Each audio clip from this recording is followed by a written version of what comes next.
Welcome to future vision study centre. இன்றைக்கி நம்ம வகுப்பில் மௌரியர்களுடைய நிர்வாகத்தை பற்றி நம்ம பார்க்க போகிறோம். இந்துகுஸ் மலைத்தொடரில் இருந்து தக்காணத்தில் மைசூர் வரையிலும் பறந்திருந்தது மௌரிய பேரரசு. மௌரிய ஆட்சியின் சிறப்பு என்னென்னு பார்த்தீங்கன்னா மையம் மற்றும் நகராட்சி தான்.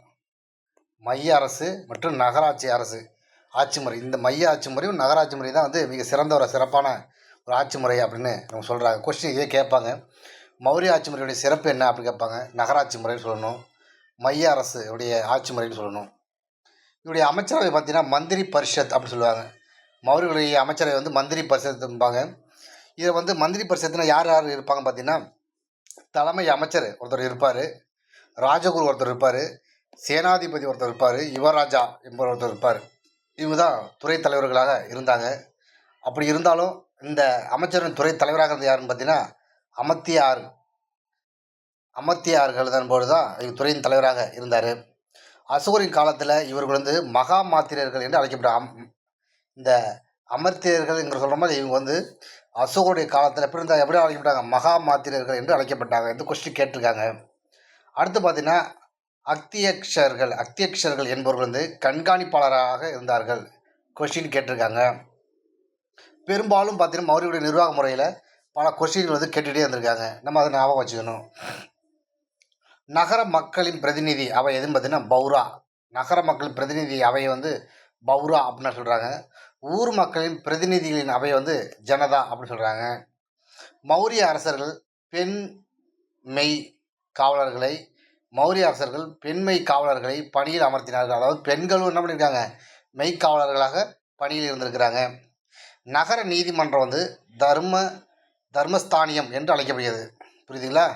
நகர நீதிமன்றம் எவ்வாறு அழைக்கப்படுகிறது, தர்மஸ்தானியம் என்று அழைக்கப்படுகிறது. அதுதான் தற்போது உள்ள உச்ச நீதிமன்றம் ஈக்குவலான நீதிமன்றம் அப்பொழுது இருந்திருக்கு, தர்மஸ்தானியம். மாவட்ட நீதிமன்றம் அது என்ன எவ்வாறு அழைக்கப்படுது அப்படின்னா கண்ட சோதனம். இதுதான் பார்த்திங்கன்னா மாவட்ட நீதிமன்றம். பிரதோதியர்கள் இவங்க யாருன்னா நீதிபதிகள் தான் பிரதோதியர்கள் அப்படின்னு சொல்கிறாங்க. மௌரியர் காலத்தில் படைகளை கண்காணிக்க 30 உறுப்பினர்களை கொண்ட 5 பேர் அடங்கிய 6 குழுக்கள் அமைக்கப்பட்டிருந்தது. யார் காலத்தில்? மௌரியர் காலத்தில். கப்பற்படை, காவற்படை, கப்பற்படை, காலாட்படை, யானைப்படை, குதிரைப்படை, தேர்ப்படை இதெல்லாம் இருந்துச்சு. இது என்ன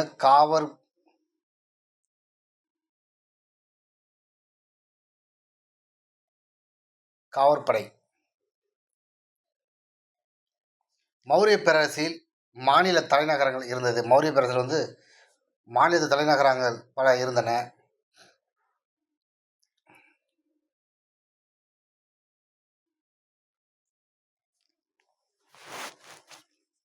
கிழக்கே தோசாலி, மேற்கே உஜ்ஜயினி, கிழக்கே சொர்ணகிரி,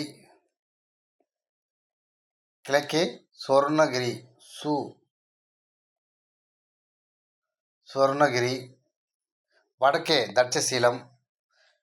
மைய மாநிலம் பாடலிபுத்திரம் தான் இவருடைய தலைநகரமாக இருந்துச்சு. மௌரியர்களுடைய தலைநகரம் எதுன்னா பாடலிபுத்திரம். இளவரசர்கள் மாநில ஆளுநர்களாக நியமிக்கப்பட்டனர். இவர்கள் குமார மாத்திரர்கள் என்று அழைக்கப்பட்டாங்க. மாநிலத்தினுடைய ஆளுநர்களாக ஒருத்தரை நியமிக்கிறாங்க. அந்த ஆளுநர்கள் யாராக இருந்தாங்க? இளவரசர்களாக குமார மாத்திரர்கள் என்று அழைக்கப்பட்டார்கள். இவர்கள் உதவியாக மகா மாத்திரர் என்பவர்கள் நியமிக்கப்பட்டாங்க. குமார மாத்திரர்களுக்கு உதவியாக யார் நியமித்தாங்க? மகா மாத்திரர் என்பவர்கள் நியமித்தாங்க. இந்த கொஸ்டினும் கேட்டிருக்கிறாங்க.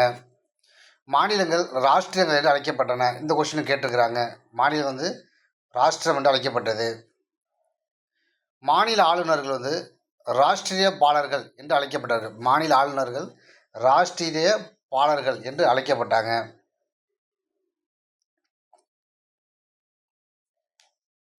நிலங்களை அளந்து எல்லைகளை அளக்கும் அதிகாரி ராஜகுர். கோட்டாட்சி தலைவர் யாருன்னு பார்த்தீங்கன்னா பிரதேசிகர். கோட்டாட்சி தலைவர் பிரதேசிகர் இருந்தார். எல்லைப்புற அதிகாரிகள் யாருன்னு பார்த்தீங்கன்னா அண்ட மகா மாத்திரர்கள் என்பவர் தான் பார்த்தீங்கன்னா எல்லைப்புற அதிகாரி. மாவட்ட தலைமை அதிகாரி வந்து ஸ்தானிகர் என்று அழைக்கப்பட்டார். மாவட்ட தலைமை அதிகாரி ஸ்தானிகர் என்று அழைக்கப்பட்டார். நகர நிர்வாகத் தலைவர் வந்து நகரிகா. கிராமத்தின் அதிகாரி வந்து கோபா. பாடலிபுத்திர நகரத்தினுடைய நிர்வாகத்தை அறியக்கூடிய நூலாக எது இருக்குன்னு பார்த்தீங்கன்னா இண்டிகா என்ற நூல் வந்து இருக்குது. இண்டிகா நூல் எழுதுனது யார்? மெகஸ்தனீஸ்.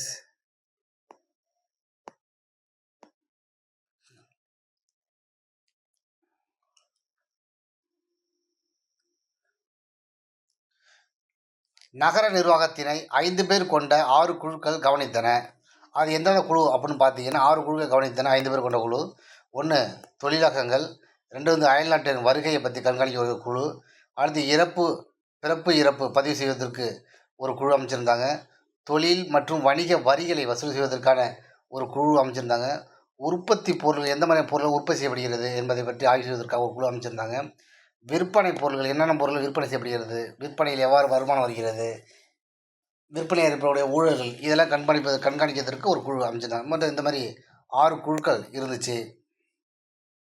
அசோகர் தம் மதத்தை பரப்ப தர்ம மகாமாத்திரர்கள் என்ற அதிகாரியை நியமித்திருந்தார். மெகஸ்தனிஸ் மௌரிய ஆட்சியின் சமூகம் 7 பிரிவுகள் இருந்ததாக சொல்கிறாரு. மெகஸ்தனிஸ் வந்து மௌரியர் ஆட்சியில் எத்தனை சமூக பிரிவுகள் இருந்தால் சொல்கிறாரு? 7. மௌரிய அரசியல் உப்பு, சுரங்கம், யானைகள் மற்றும் உலோகத் தொழில்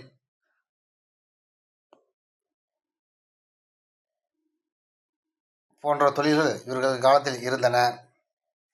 மைய அரசில் வந்து 18 துறைகள் இருந்துச்சு. மைய அரசில் வந்து எத்தனை துறைகள் இருந்ததுன்னா மையத்தில் 18 துறைகள் இருந்துச்சு.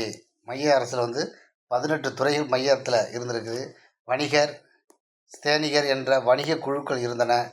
வணிகர் மற்றும் ஸ்ரேனிகர் என்ற வணிக குழுக்களும் இருந்தன. இதன் தலைவர்கள் யாருன்னு பார்த்தீங்கன்னா பிரமுகர்.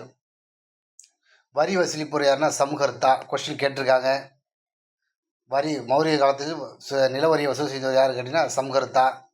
அசோகர் காலத்தில் மௌரிய பேரரசில் 5 பெரிய மாநிலங்கள் இருந்தன.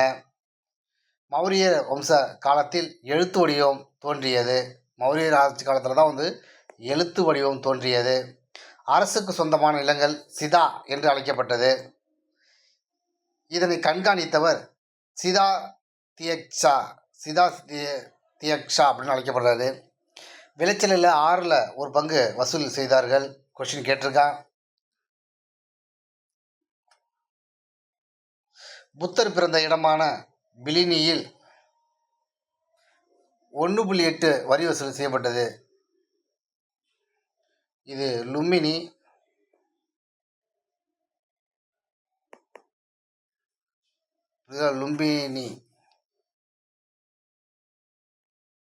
புத்தர் பிறந்த இடம் லும்பினியில் 1.8 வரி வசூலிக்கப்பட்டது.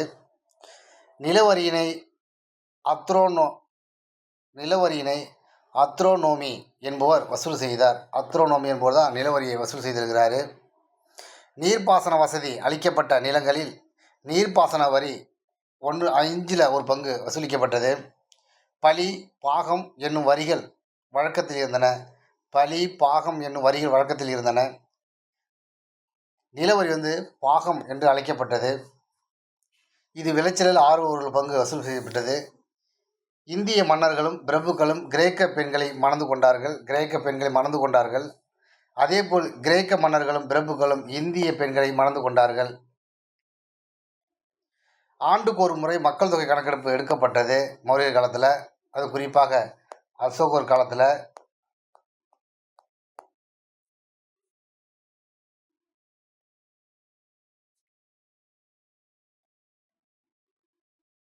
மக்களின் எண்ணிக்கை, அவர்களது ஜாதி, தொழில் போன்ற விவரங்களை அதிகாரிகள் சேகரித்து வந்தார்கள்.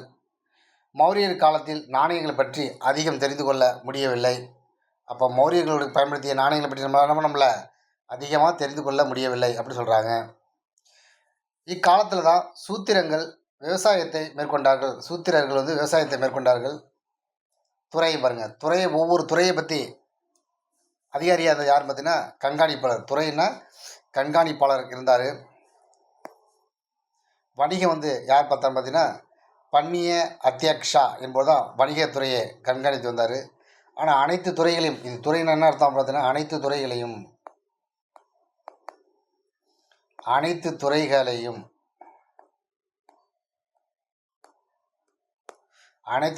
கண்காணிப்பாளர் தான் யார்? இது வந்து துறை.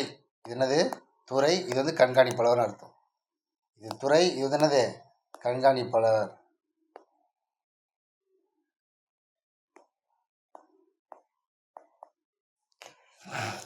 என்ன துறை? வணிகத்துறை. வணிகத்துறை என்னது? இது ஒன்று வணிகத்துறை. இது பன்னி அத்தியக்ஷா என்பவர் கண்காணித்து வந்தார். சந்தை. சந்தை வந்து யாருன்னா சத்யக்ஷா என்பவர் கவனித்து வந்தார். எடை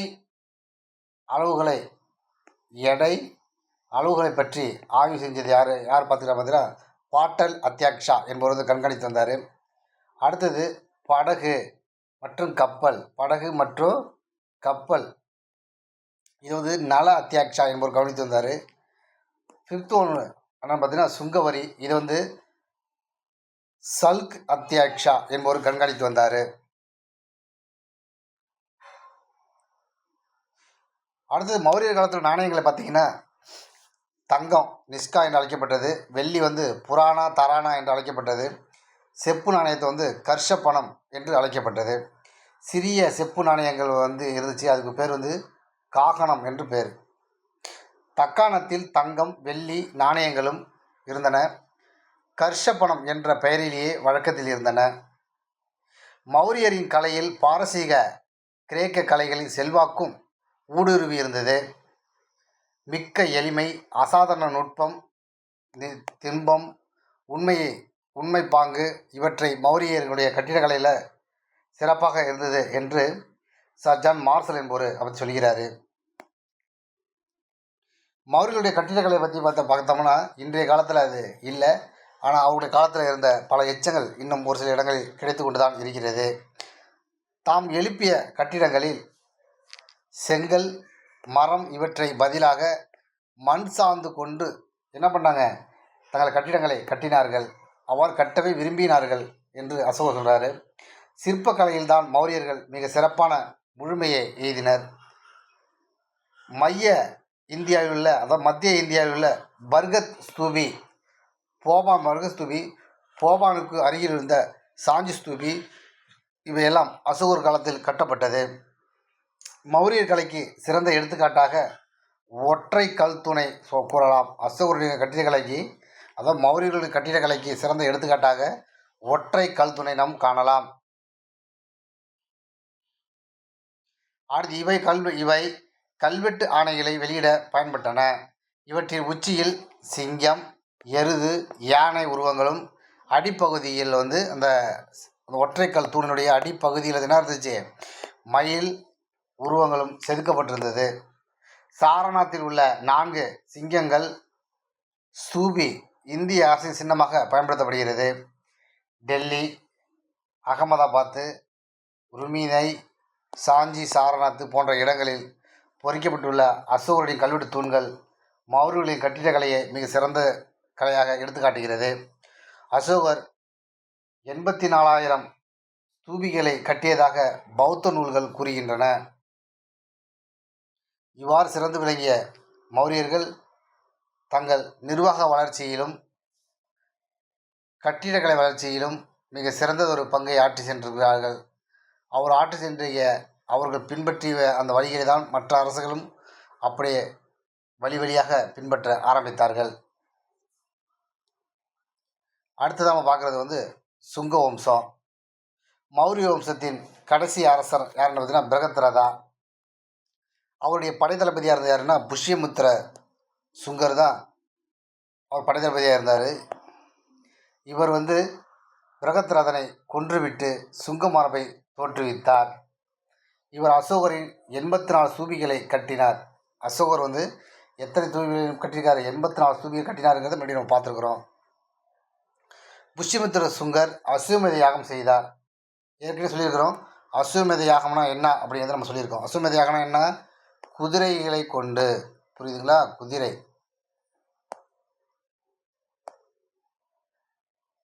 குதிரைகளை வந்து அவுத்து விட்டு அது எங்கெங்கெல்லாம் போயிட்டு வருதோ, எந்தெந்த ராஜ்யத்தில் போயிட்டு வருதோ அந்த ராஜ்யம்லாம் வந்து இந்த குதிரையை அவுத்துவிட்ட மன்னருக்கு வந்து அடிமை என்பது தான் அதோடைய பொருள். அந்த யாகத்தை தான் அஸ்வமேத யாகம் அப்படின்னு சொல்கிறாங்க. இதை புஷ்யமித்ர சுகர்த்து செய்திருக்கிறாரு. இந்த கொஸ்டினும் கேட்டிருக்கிறாங்க. அதாவது கீழவற்றில் அஸ்வமேத செய்யும் யாகம் செய்யாதவர்கள் யார் அப்படின்னு கொஸ்டின் கேட்குறாங்க. இன்னொரு விஷயம் பார்த்தீங்கன்னா, கீழவற்றுள் எவர் அஸ்வமேத யாகம் செய்யாதவர் யார், செய்தவர் யார் அப்படின்னு கொஸ்டின் வித்தியாசமான முறையில் கேட்குறாங்க. அதுக்கு நம்ம தயாராக இருக்கணும். சுங்க மன்னனான அக்னிமித்திரனை பற்றி காளிதாசரால் எழுதப்பட்ட மாளவிகா காக்கணிமித்திரம் என்ற நூலில் மிக சிறப்பாக காளிதாசர் சொல்லியிருக்கிறாரு. யாரை? அக்னிமித்திரனை பற்றி. மகாபாஷ்யம் என்ற நூலை எழுதினது யாருன்னு பார்த்தீங்கன்னா பதஞ்சலி முனிவர் எழுதியிருக்கிறார் மகாபாஷ்யத்தை. திவ்ய வதனம் எனப்படும் நூல் வந்து திபெத் நாட்டை சேர்ந்த தாரநாதர் திபெத்தை சேர்ந்த தாரநாத் என்பவரால் வெளியிடப்பட்ட புத்த சமய நூலாக தான் என்னது திவ்ய வதனம்.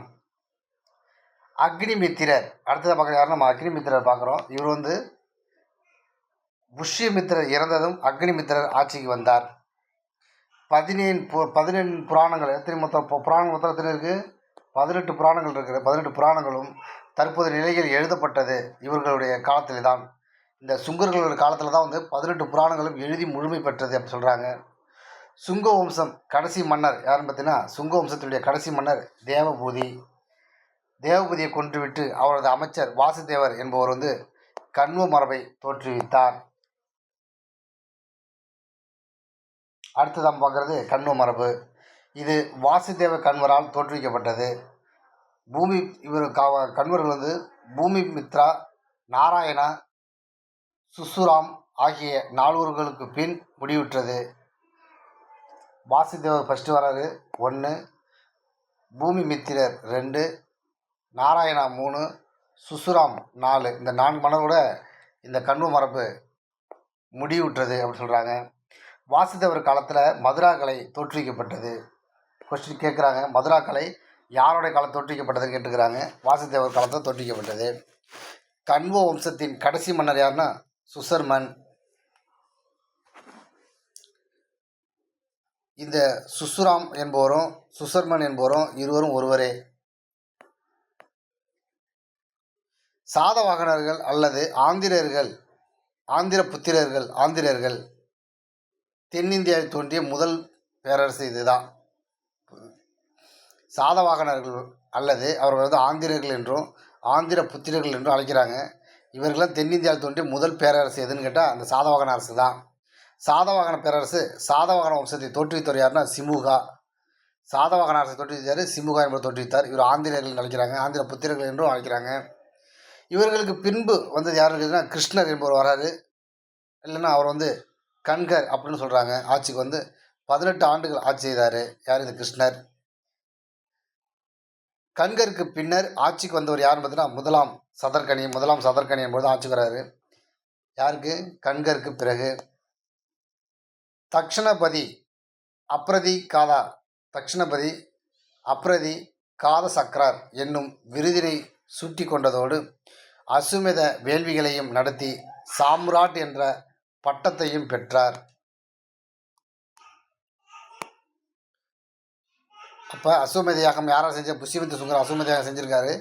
அதுக்கப்புறம் பிறகு யார் அசுவமேத யாகம் செஞ்சுருக்காங்க பார்த்தீங்கன்னா முதலாம் சதர்கனி வந்து அசுவமேத யாகம் செஞ்சுருக்காரு. முதலாம் சதர்கனியின் 2 மைந்தர்களாகிய அதாவது 2 பிள்ளைங்க அவருக்கு இருக்காங்க.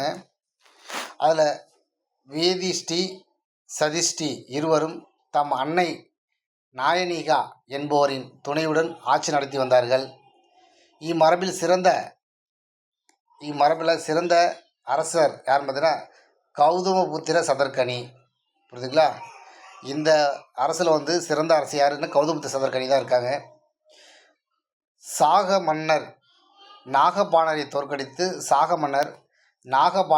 தோற்கடித்து ராஜராஜா, மகாராஜா, ஏக பிராமணா, சத்திரிய தர்ம, பணமாதர்மா போன்ற பட்டங்களை எல்லாம் சூட்டி கொண்டார். யார்? இந்த கௌதமபுத்திர சதர்கனி. சுவாமி என்ற பெயரை தம் பெயருக்கு பின் சேர்த்து கொண்டவர் இவர் தான். சுவாமி என்ற பெயரை தம் பெயருக்கு பிறகு சேர்த்து கொண்டது யார் அப்படின்னு பார்த்தோன்னா யார்? இந்த கௌதமபுத்திர சதர்கனி.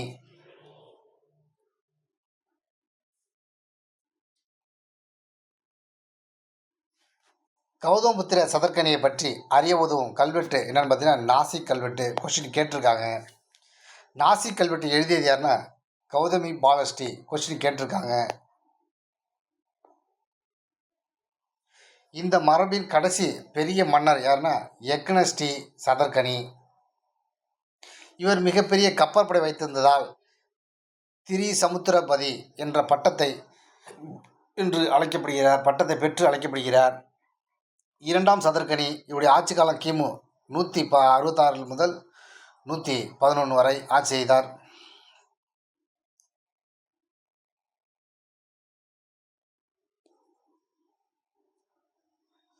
சதர்கனி இரண்டாம் சதர்கனி ஹாலா ஆகியோர் அதன் பின்னர் ஆட்சி செய்து வந்தார்கள். இரண்டாம் சதர்கனி ஹாலா என்பவர்கள் ஆகியோர்கள் ஆட்சியில் சிறந்து ஆட்சி நடத்தி வந்தார்கள்.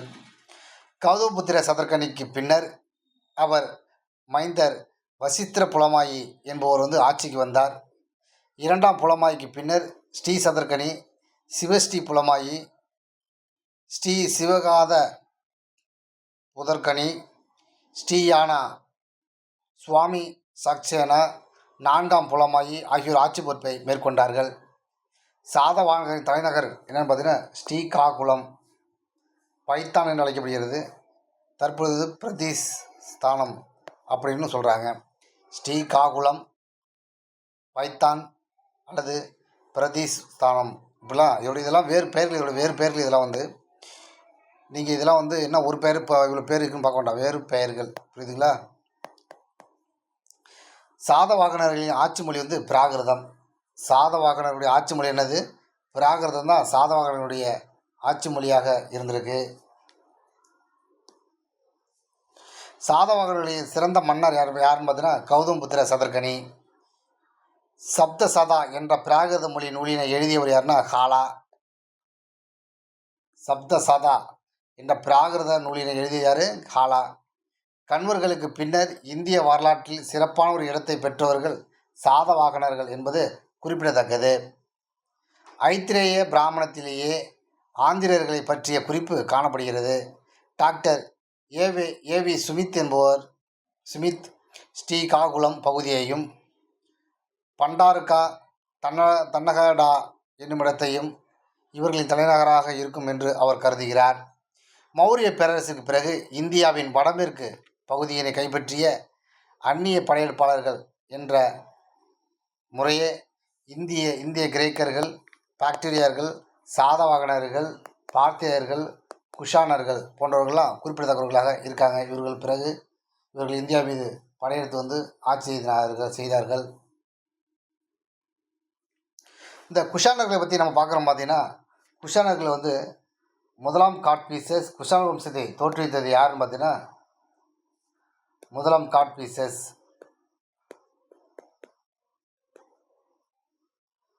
ஆட்சி வராரு. அதன் பிறகு அவருக்கு பிறகு இரண்டாம் காட்பீசஸ். அப்போ முதலாம் காட்பீசஸ் வர, இரண்டாம் காட்பீசஸ் வர. இவங்களாம் பார்த்தீங்கன்னா யூச்சி இனத்தை சார்ந்தவர்கள். இந்த மேலே இருக்கு பாருங்க, இதான் யூச்சி இனத்தை சார்ந்தவர்கள். புரியுதுங்களா? ஸோ இந்த வம்சத்தில் சிறந்த மன்னர் யாருன்னு பார்த்தீங்கன்னா கனிஷ்கர். இந்த குஷான வம்சத்தில் சிறந்த மன்னராக இருந்தது யாருன்னா கனிஷ்கர் இருக்கார். இந்த கனிஷ்கருடைய காலத்தில் தான் காந்தார கலை வளர்ச்சி அடைஞ்சது. காந்தார கலை ஒரு காலத்தில் வளர்ச்சி அடைஞ்சது. இவருடைய காலத்தில் தான் நான்காவது புத்த சமய மாநாடு எங்கே நடந்துச்சு? காஷ்மீரில் நடந்தது. நான்காம் புத்த சமயம் நடந்துச்சு காஷ்மீரில். நான்காம் புத்த சமயம் நடந்துச்சு. இதெல்லாம் இந்த கனிஷ்கருடைய காலத்தில் மிக சிறப்பாக வளர்ந்தது என்று சொல்லலாம்.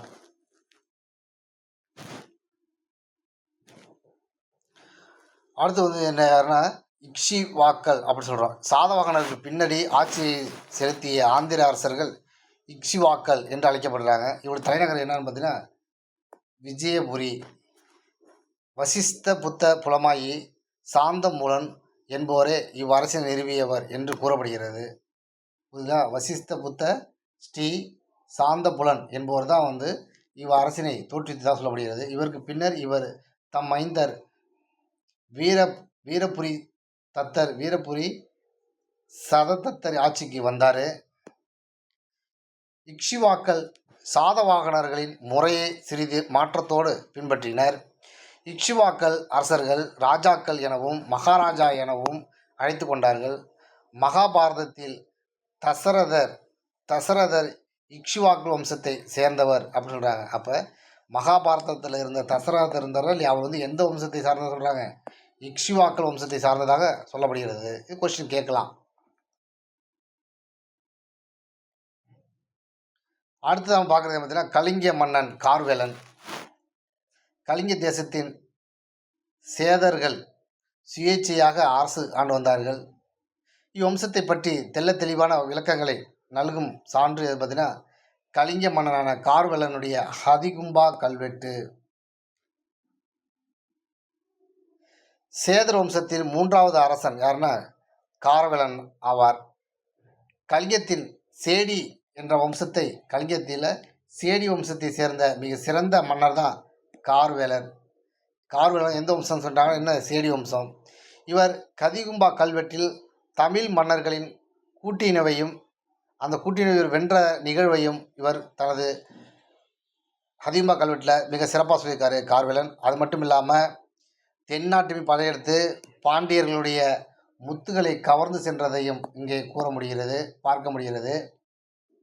கார்வேலன் சமண சமயத்தை பின்பற்றி கொண்டான். காந்தகிரி குன்றுகளில் சமண துறவிகளுக்கு பல உறைவிடங்களையும் அமைத்து தந்தார். காந்தகிரி குன்றுகளில் சமண துறவிகளுக்கு பல படுக்கை உறைவிடங்களை ஏற்படுத்தி கொடுத்திருந்தார். உதயகிரி குன்றில் பல குகைகளையும் செதுக்கியுள்ளார். யவனர்கள் அல்லது இந்தோ கிரேக்கர்கள், நம்ம அடுத்தது யவனர்கள் இந்தோ கிரேக்கர்களை பற்றி பார்க்குறோம். யவனர் என்ற சொல் வந்து பார்த்திங்கன்னா இடைக்கால இந்திய வரலாற்றில் படையெடுத்து வந்த அந்நியர்களை மிலேச்சர்கள் என்ற பெயரில் குறிப்பிடுவதற்கு பயன்படுத்தப்பட்டது. 1ஆம் டேரியஸ் என்ற பாரசீக மன்னனின் குறிப்புகளில் காணப்படும் எனா என்ற சொல்லை இந்தியர்கள் பயன்படுத்தினர். அலெக்சாந்தரின் வருகைக்கு பின்னர் கிரேக்கர்கள் காபூல், காண்டகார், ஜீலம், சீனாப், சிந்து ஆகிய நதிக்கரைகள், சோக்டியானா ஆகியவற்றிலும் தங்கினார்கள். சோக்டியானா இந்த இடத்துலலாம் இந்த அலெக்சாண்டருடைய வருகைக்கு பின்னர் தான் கிரேக்கர்கள்லாம் தங்க ஆரம்பிக்கிறாங்க. அலெக்சாண்டர் வருகைக்கு பின்னர் கிரேக்கர்கள் எங்கெங்கெல்லாம் தங்கியிருந்தாங்க அப்படின்னு கொஸ்டின் கேட்டாங்கன்னா காபூல், காந்தகார், ஜீலம், சீனாப்பு, சிந்து, சோக்டியானா போன்ற இடத்துல வந்து தங்கியிருந்தாங்க.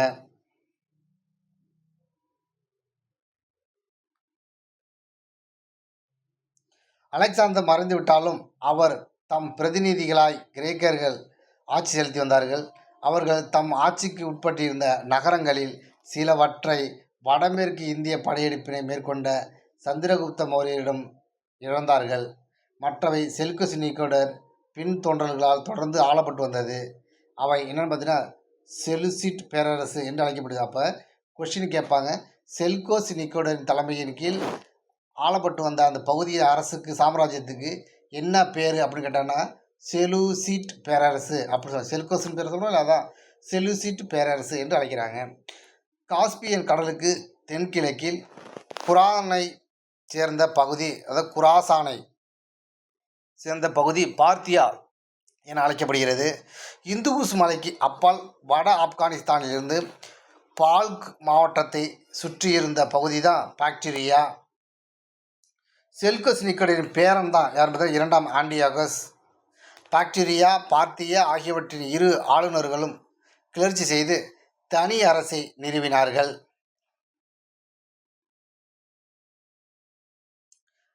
பாக்டீரியாவும் பார்த்தியர்களும் தனி அரசை அவர்கள் நிறுவினார்கள் என்ற செய்தி நம்ம அழகாக பார்க்குறோம்.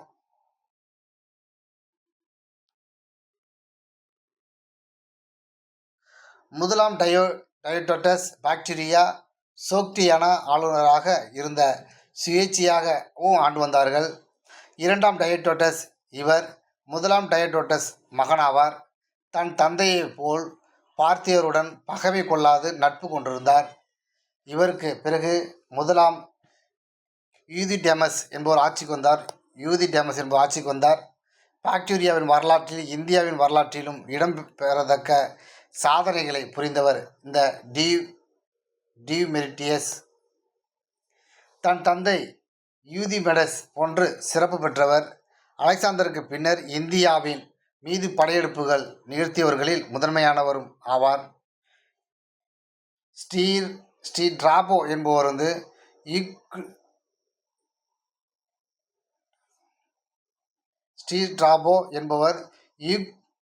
யூக்டைடோட்டஸ் கீழ் 1000 நகரங்கள் இருந்தன என்று கூறப்படுகிறது. இவருக்கு பிறகு ஹீலியாக்ஸ் என்பவர் ஆட்சிக்கு வந்தார். ஹீலியாக்ஸ் என்பவர் ஆட்சிக்கு வந்தார். இவர் கிமு 140 160 வரை பஞ்சாபில் ஆட்சி செய்து மெனாண்டர் மிக சிறந்த மன்னராக இருந்தார். மிலிந்த பன்கா என்பது மிலிந்த பனா அல்லது மினாந்தரின் கேள்விகள் என்று அழைக்கப்படும். மினாந்தரின் கேள்விகள் சொல்கிறாங்க என்ற புகழ்பெற்ற இலக்கியத்தின் வாயிலாக மினாண்டர் பௌத்த சமயத்தை தழுவினார். இந்தியாவின் வடமேற்கு இந்தோ கிரேக்க படையெடுத்து ஆண்டு வந்தவர். இந்தோ கிரேக்க ஆட்சியை தோற்றுவித்தவர் யாருன்னா டெமிரியஸ். இந்தோ கிரேக்க ஆட்சி டெமிரியஸ் தோற்றுவிக்கிறாரு. அலெக்சாந்தருக்கு பின் இந்தியாவின் படையெடுத்த கிரேக்கர் யாருன்னா டெமிரியஸ் தான். இந்தியாவுக்கு பிறகு, அதாவது அலெக்சாந்தர் பிறகு இந்தியாவின் படையெடுத்தவர் யாருன்னா டெமிரியஸ் வந்திருக்காரு. இந்தோ கிரேக்க ஆட்சியாளருக்கு சிறந்தவர் யாருன்னா மினாண்டரை பௌத்த மதத்திற்கு மாற்றியவர் யாருன்னா நாகசேனர். மினாண்டருக்கும் பௌத்த சமய அறிஞரான நாகசேனருக்கும் இடையே உரையாடலை பற்றி கூறப்படும் நூல் எதுனா பார்த்தீங்கன்னா மிலிந்த பன்கா. இது பாலி மொழியில் எழுதப்பட்டது. இந்தியாவின் முதலாக நாணயத்தை வெளியிட்டவர்கள் யாருன்னு பார்த்தீங்கன்னா இந்தோ கிரேக்கர்கள். இந்தியாவில் முதலாக நாணயத்தை வெளியிட்டது யார்? இந்த இந்தோ கிரேக்கர்கள் தான் இந்தியா மீது நாணயத்தை வெளியிட்டவர்கள் இவர்கள் தான். சரி நண்பர்களே, இன்றைய வகுப்பில் நம்ம பார்த்திங்கன்னா மௌரியர்களுடைய நிர்வாக முறையை பற்றி பார்த்தோம். அதனைத் தொடர்ந்து பார்த்திங்கன்னா சுங்கர்களை பற்றி பார்த்தோம், சாதவாகனரை பற்றி பார்த்தோம். இதெல்லாம் நம்முடைய சிலபஸில் இல்லாமல் இருந்தாலும் கூட இதெல்லாம் மிக முக்கியமான ஒரு பாடப்பகுதியாக தான் இருக்குது. இதிலேருந்து நிச்சயமான ஒரு வினாக்கள் நம்ம எதிர்பார்க்கலாம். அவ்வளோ ஒரு முக்கியமான பாடப்பகுதியை இன்றைக்கி பார்த்தோம். நல்லா படிங்க. உங்களுடைய படிப்பும் முயற்சியும் தெளிவாக இருந்தால்தான் வெற்றி பெற முடியும் என்ற நம்பிக்கையும் உங்களுக்கு இருந்தால்தான் நீங்கள் வெற்றி பெற முடியும். ஆனால் நன்றாக படிங்கள், தெளிவாக படிங்கள். நன்றி. Future Vision Study Center, 2nd floor, ABK Maruti Plaza, opposite Hotel Lakshmi Prakash, SKS Hospital Road, New Bus Stand, Salem 4. For contact 90420 30163 and web address www.futurevision.ias.com.